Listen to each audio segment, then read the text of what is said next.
The new Congress has a record number of women, 81 in the House and 20 in the Senate. And we spoke with 3 of those senators, Minnesota Democrat Amy Klobuchar, Republican Susan Collins of Maine, and Heidi Heitkamp, a freshman Democrat from North Dakota. They say one thing they have in common is a commitment to bipartisanship and to change.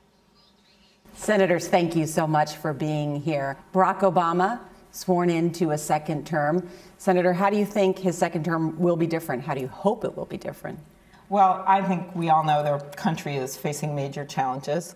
We are starting with the challenge of bringing the debt down, but then there are so many opportunities for our country. The economy is now more stable. We can move forward with immigration reform, something I think you'd see some bipartisan support.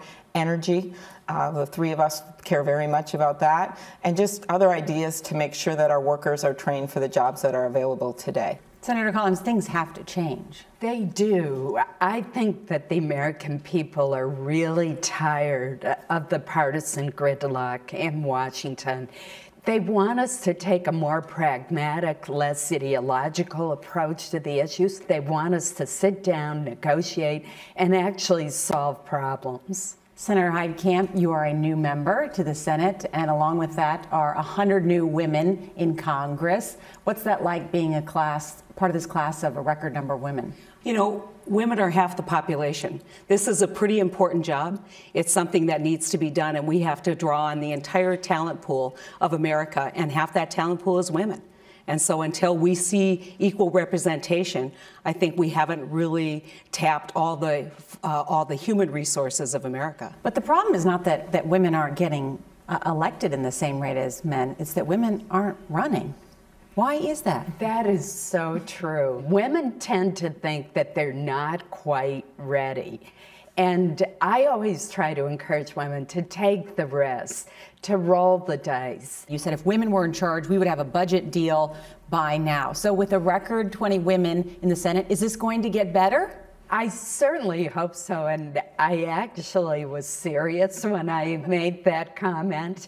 I honestly believe that if you put the 20 women into a room and locked us up and threw in provisions occasionally, that we would come out with the budget. So let's talk about the issues. Gun control is certainly in the headlines. Senator Heitkamp, you have received an A from the NRA. Senator Klobuchar, you have received an F from the NRA. So as women, where could you 2 agree and set an example, given that you are so far apart on the issue of gun control? I think one of the areas that we can agree is to sit down and analyze what actually can work. There's things that we can all agree on that need to be done. And one of our big pushes is going to be the mental health system and helping parents. If they have a child who's in the basement they think could do this, where do they go today? And I think that's the common ground that we all share. You know, Heidi was the former Attorney General. I was a prosecutor for a major metropolitan area. So the issue of school safety, the mental illness, I think we can get something done on background checks. Obviously, I'd like to do something on the high-capacity magazines and other things. And I'm hopeful that when we sit down and look at these things, that there can be common ground. We have to do it for the kids of America. People are expecting us to get something done here. You know, it's important, and you've just recognized it, to understand that women span the ideological spectrum just as men do. We don't all agree.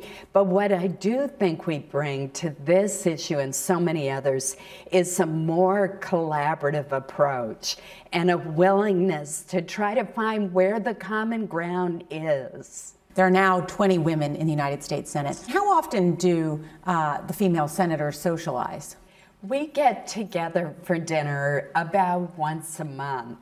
And I have to tell a quick funny story, because after one of those dinners, one of my male colleagues was on the subway with me going over for a vote. And he said, "I hear that you women got together last night." And he said, "What did you talk about?" And I just smiled sweetly and I said, "We were planning the coup." And he didn't know what to make of that, but it was a lot of fun. Do you talk about them, meaning the male senators? Never at all. We never reveal what we talk about, which is one reason that these dinners have been so successful. Right. So it will be interesting to see whether more women in the Senate means more bipartisanship. We'll see.